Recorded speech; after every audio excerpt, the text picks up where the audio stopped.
సుజాతాస్ కిచెన్కి స్వాగతం. ఈరోజు సుజాతాస్ కిచెన్లో నాకు ఎప్పటి నుంచో కట్టెల పొయ్యి మీద ఏదైనా వంట చేసి చూపించాలని కోరిక. ఈరోజు ఆ కోరిక నేను మా ఆడబడుచు గారి ఊరైన మలికిపురంలో తయారు చేసి చూపిస్తున్నాను. మా ఆడబడుచు గారి తోటికోడలు పద్మ గారండి. కొయ్యింగ చేపని వీళ్ళు ఏ విధంగా తయారు చేస్తారో కట్టెల పొయ్యి మీద మనకి చూపిస్తారు.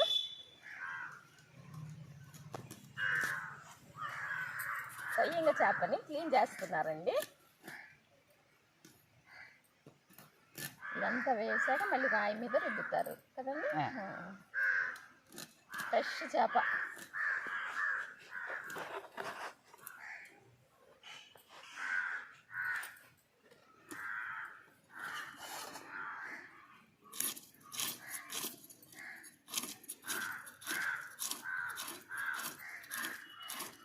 ఈ ఊరంతా కూడా ఇసుక నేలండి, ఇసుక ఎక్కువగా ఉంటుంది ఇక్కడ.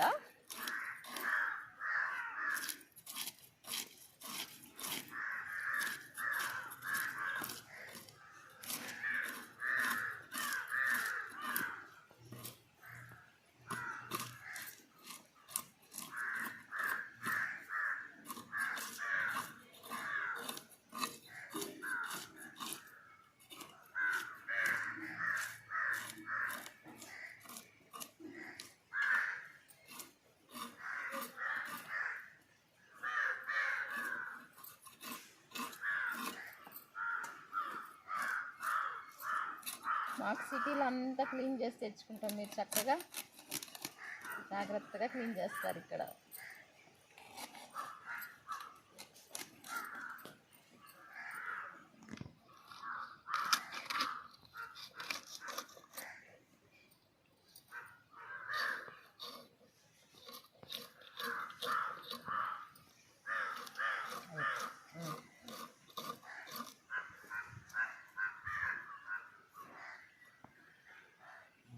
ఈ విధంగా చేపకున్న పులుసు అంతా కూడా తీసేశారండి.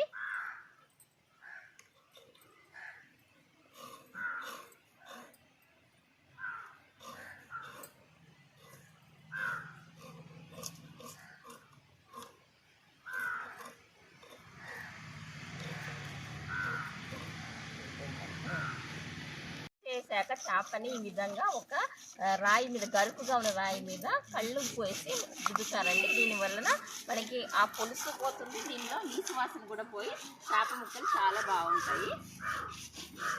దీన్ని ఎంత బాగా చేస్తున్నారో.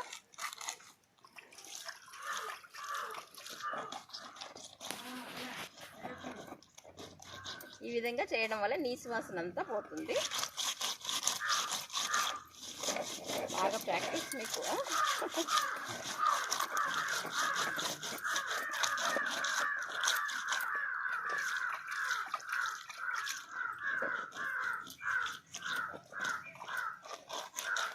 ఫ్రెష్ చేప కదండి, రక్తంతో ఉంది.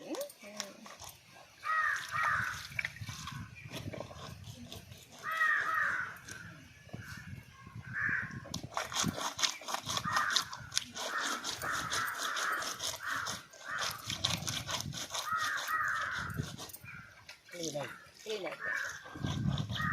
బావిలో నీళ్ళు తోడమంటారు మీకు కొంచెం. ఇలాంటి బావిలో నీళ్ళు ఎంత పైకి ఉన్నాయంటే చూడండి, మన సిటీలో ఎక్కడ చూడం ఇలాగా. బావిలో నీళ్ళు కూడా తోడేసాం.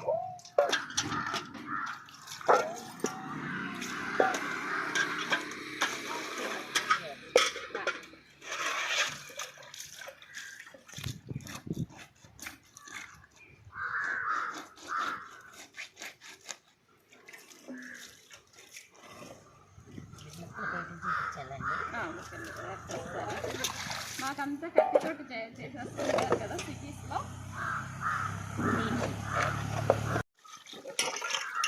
నీళ్ళు కూడా బావిలో ఫ్రెష్ నీళ్ళు మొదలు ఏనండి.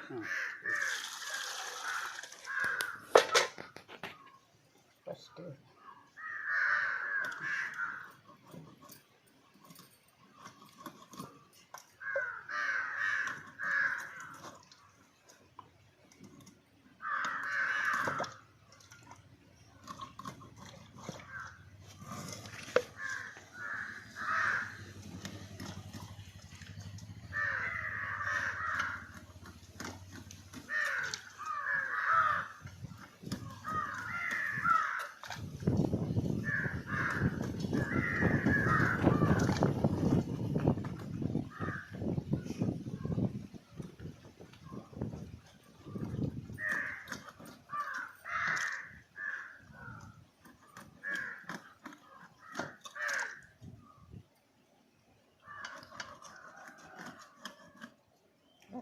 వస్తుంది మురళి.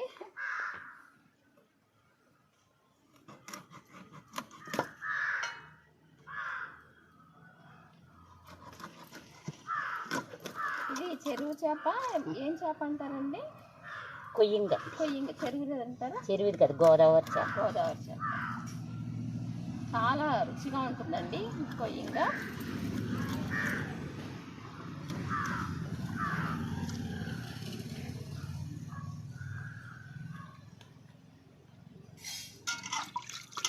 నీళ్ళు ఇవ్వనండి ఇంకా.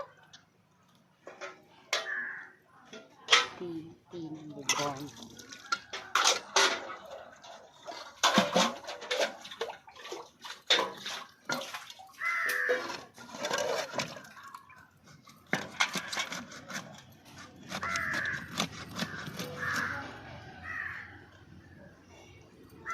ఇలా నీళ్ళు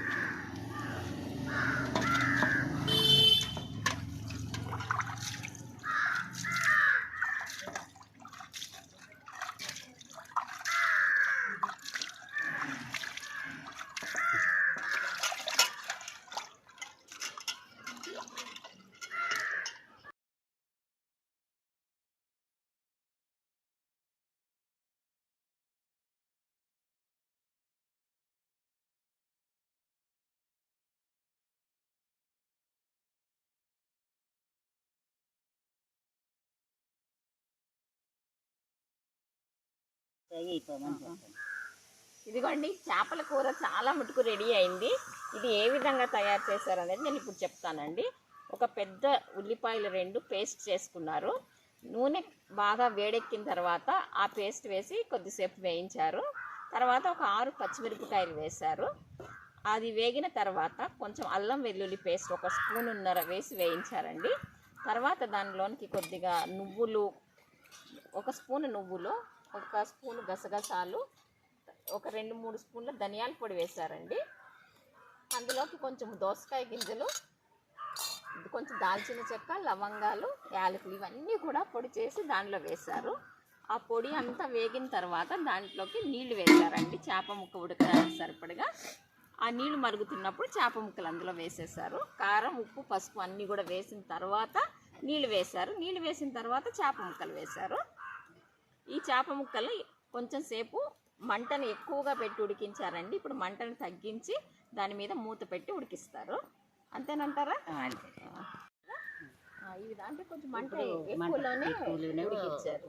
తర్వాత సన్న మంట మీద ఉంచుకుని ఇట్లా గిన్నె పెద్దదిగా ఉంటే ముక్కలు బాగుంటాయి. అవి మామూలుగా ముక్కలు అలాగా అందులో వదిలితే మనకి ముందు వేయించకుండా నీళ్ళల్లో విడిపోకుండా ఉంటాయి. కానీ ఈ మంటకి మీరు చాలా కష్టంగా చేయాలి. లేదండి, ఇవన్నీ మరి ఇప్పుడు మీరు ఇలాగ అంటున్నారు కానీ మరి అసలు ఇదే ఈజీ. సరిగా కుదరాలంటే కుదిరితే టేస్ట్ చాలా బాగుంటుంది. కట్టెల పొయ్యి మీద వండింది అందుకే ఈరోజు తినాలనే మీ చేత.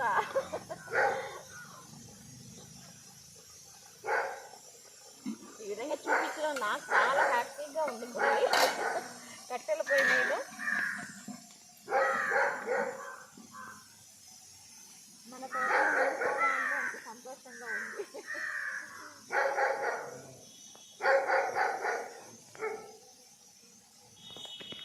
ఒకసారి చూద్దామండి ఎంతవరకు వచ్చిందో కూర.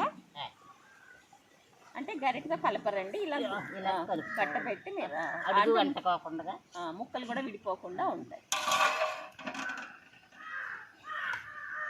అండి. ఈ విధంగా ఉడుకుతుంది కదా, దీనిని ఏమంటారంటే ఇక్కడ కుత్త ఉడకడం అండి. ఎంత బాగుంది కదా ఓడు.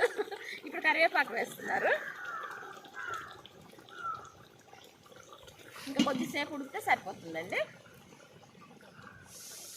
చూసారు అంత వేడి వస్తున్నా కూడా బట్టతో ఎంత చక్కగా చేస్తున్నారు.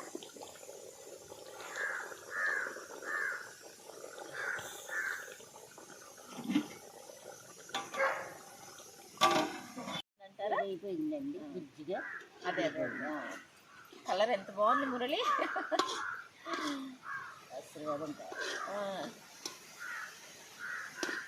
ఇవ్వంటారా? కొంచెం ఇవ్వమంటారా? చిన్న ముక్క టేస్ట్ చూడమంటున్నారు కదా.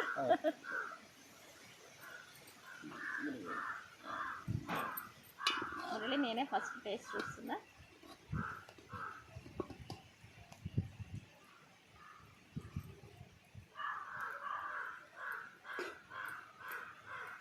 చాలా బాగుందండి, అన్నీ కరెక్ట్గా సరిపోయినాయి. స్టవ్ మీద వండిన దానికి పొయ్యి మీద వండిన దానికి చాలా తేడా తెలుస్తుందండి. చాలా చాలా టేస్టీగా ఉంది మురళి. తోటలో తయారు చేసిన వీడియో మీరందరూ కూడా దీన్ని లైక్ చేయండి. నా ఛానల్ ఇప్పటివరకు సబ్స్క్రైబ్ చేసుకున్నట్లయితే నా ఛానల్ని సబ్స్క్రైబ్ చేసుకోండి. Thank you.